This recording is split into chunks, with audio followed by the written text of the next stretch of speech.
নিজের পাগলামিকে প্রশ্রয় দিন, মূলত ওটাই আপনি, বাকি সব অভিনয়। যাদের মাথার উপর ছাদ বলতে আকাশ, আগামীকাল কি খাবে তার কোনো নিশ্চয়তা নেই।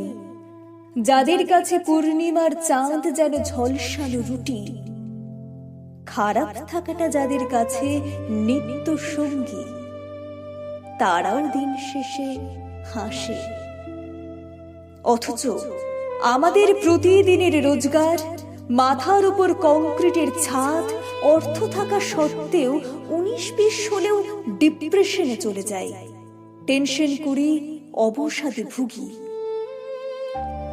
প্রাচুর্যে ভরা এ জীবনের সব কিছু থাকা সত্ত্বেও যখনই মনে হবে আর বাঁচতে পারছি না, ঠিক তখনই খোলা বাতাসে যান, হুট করে কোথাও বেরিয়ে যান, প্রিয় মানুষদের সঙ্গে কাটানো স্মৃতিতে ডুব দিন। নাচ, গান, আঁকা, যা ভালো লাগে তাই করুন। মোদ্দা কথা, do what even you want to do for a while.